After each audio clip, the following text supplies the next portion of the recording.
Para liquidar a las naciones, lo primero que se hace es quitarles la memoria. Se destruyen sus libros, su cultura, su historia. Y luego vienen y les escriben otros libros, les dan otra cultura y les inventan otra historia. Entonces, la nación comienza otra vez a olvidar lo que es y lo que ha sido. Esto lo dice Milian Kundera, un escritor checoslovaco, en su libro Sobre la risa y el olvido.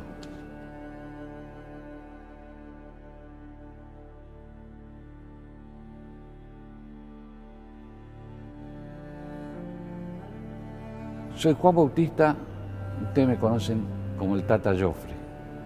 Tengo 15 libros escritos sobre lo que vivió mi generación. Más que vivir, sufrió mi generación.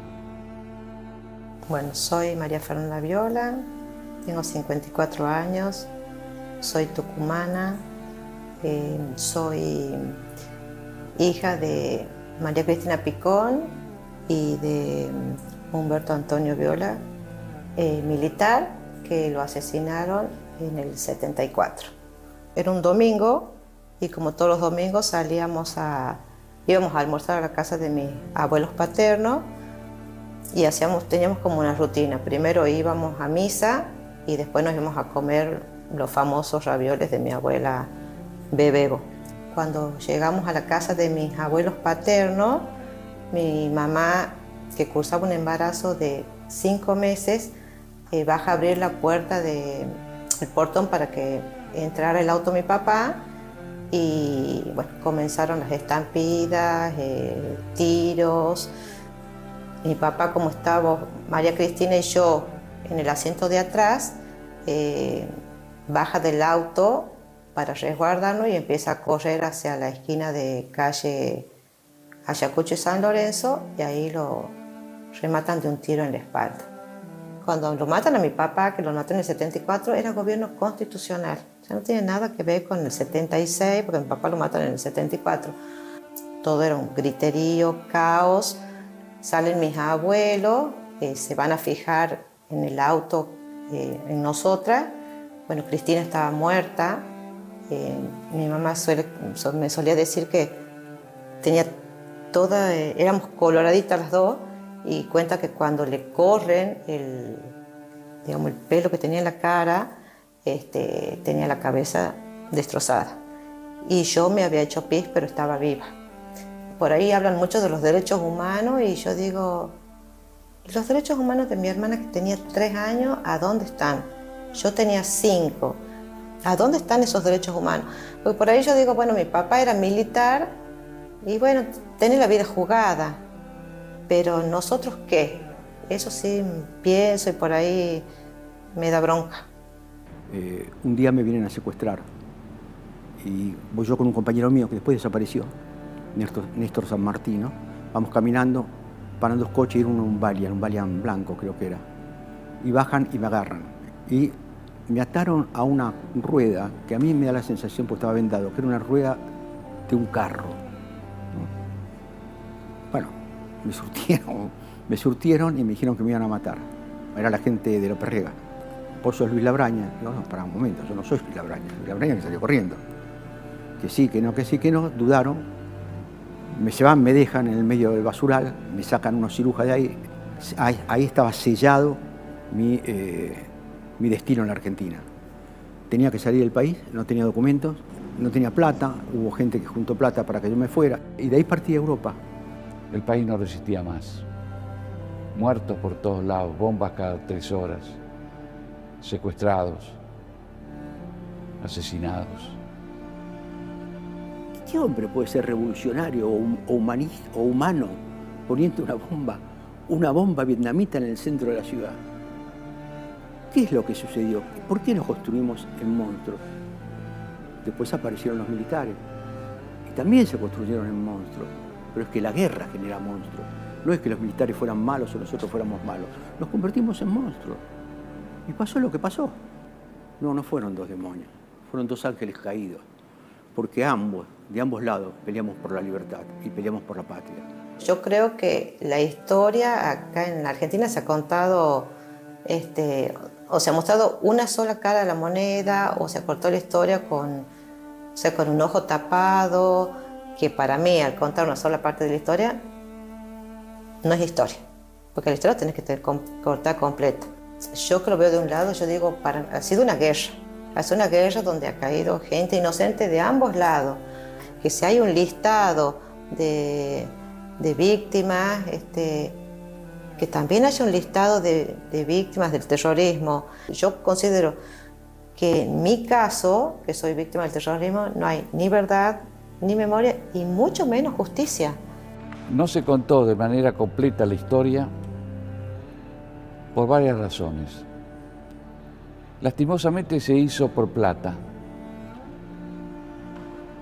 El secretario de Derechos Humanos era Eduardo Luis Duhalde, que junto con su socio en el estudio Rodolfo Ortega Peña eran los abogados del ERP. Y se hizo por plata, porque hubo un reconocimiento a quienes habían destrozado la Argentina o a quienes iban a destrozar la Argentina y se quedaron con mucho dinero. Cifras enormes de aquel entonces y de hoy. Estamos hablando de $200.000 para cada uno. No era gratis esto que se hacía. Los organismos de derechos humanos de la nación cobraban el diezmo por la plata que se daba. La otra razón es que cómo iban a condenar al terrorismo si el terrorismo estaba en el gobierno de Kirchner. Porque hay que acordarse quién fue el presidente que terminó abajo con todo, con el indulto del presidente Menem, con el punto final y la obediencia de vida que había aceptado Raúl Alfonsín años antes. Estaban en el poder. No solamente sus guerrilleros, los terroristas que habían tomado las armas en aquel entonces, sino también sus ideólogos. Fue un gran negocio el de los desaparecidos. Pero el número fue gestado en Holanda. Me acuerdo que fuimos a ver a las mujeres del primer ministro y algunas diputadas para pedirle dinero para las madres de Plaza de Mayo, que habían venido porque querían poner un local, una casita, no sé, para reclamar a sus hijos. Y había, no me acuerdo si eran 4.000, 3.800, nunca me acuerdo el número, alrededor de 4.000 personas desaparecidas. Entonces presentan y ellos le dicen, pero ustedes no pueden hablar de genocidio. Genocidio es lo que sufrió el pueblo judío con 6 millones de muertos. Y el número es bajo para lo que están diciendo ustedes. ¿Por qué no tratan de venir un poco más adelante buscando más? Porque debe haber más. O sea, ayudando, ¿no? Yo no sé si pasó una semana, un mes, no me acuerdo cuánto, de discusiones, patatín, patatán. Se determinó un número. Dijeron barbaridades en los números. Y alguien dijo 30.000. Y dijo 30.000 como diciendo, bueno, córtela, pongan 30.000. Fui yo. Y esos 30.000 sirvió para buscar la verdad. ¿Ayudó la realidad? No. Fortaleció el odio.